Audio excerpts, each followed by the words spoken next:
नमस्कार, मी ॲडव्होकेट निकिता जाधव तुमचं आपल्या यूट्यूब चॅनलमध्ये खूप खूप स्वागत करते। आज आपण बोलणार आहोत ज्युडिशियरी एक्झामबद्दल। ज्युडिशियरी एक्झाम नेमकी असते काय, ही कोणासाठी असते, यावर आपण डिस्कस करणार आहोत।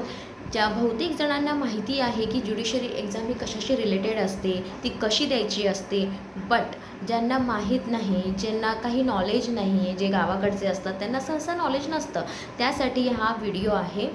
लेटेस्ट आता 80 पदांची जाहिरात आलेली आहे ॲज अ जजसाठी। तर पहिल्यांदाच एवढी मोठी ही पदे आली आहेत, यापूर्वी एवढी मोठी जाहिरात कधी आली नव्हती। बट आता आपण बोलणार आहोत ज्युडिशियरी एक्झामबद्दल। तर की बाबा ज्युडिशियरी एक्झाम ही कोण देतं, त्याचा पॅटर्न काय असतो। फर्स्ट ऑफ ऑल ज्युडिशियरी एक्झामसाठी एलिजिबिलिटी काय आहे। एलिजिबिलिटी अशी आहे की LLB म्हणजेच तुमचा ग्रॅज्युएशननंतर 3 वर्षाचा LLB झालेला पाहिजे, 3 इयर कोर्स झालेला पाहिजे, किंवा 12वी नंतर 5 इयरचं LLB हे झालेलं पाहिजे।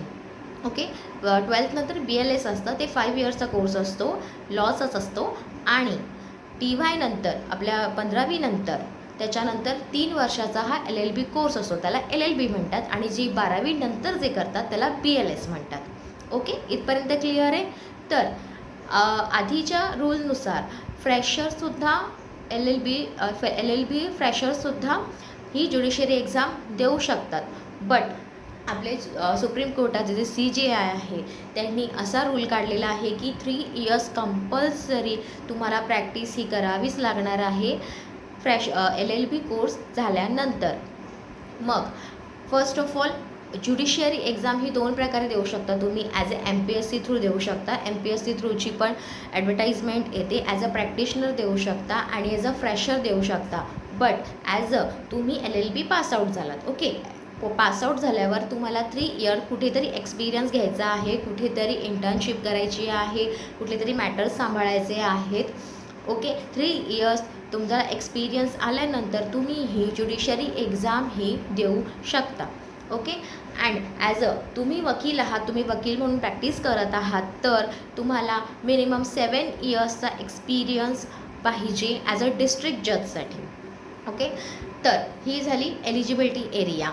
ओके, तर ज्युडिशियरी एक्झाम ही असते नेमकी कशी। ज्युडिशियरी एक्झाममध्ये हे 3 टॉपिक आहेत, 3 पॉईंट्स आहेत। पहिली म्हणजे प्रिलिमिनरी एक्झाम असते, ही क्वालिफाईंग एक्झाम असते, त्याचे पूर्ण तुमचे मार्क्स हे ग्राह्य धरत नाहीत। प्रिलिम्स हे क्वालिफाईंग मार्क्स असते, मल्टिपल MCQ टाईप्स असते, त्याच्यामध्ये भरपूर 12 सब्जेक्ट असतात। त्याच्यावर आपण दुसरा व्हिडिओ बनवू सिलॅबसवरती, हा जनरल व्हिडिओ मी करते आहे। फर्स्ट ऑफ ऑल प्रिलिम्स असते, प्रिलिम ही क्वालिफाईंग मार्क्स असतात त्याच्यामध्ये।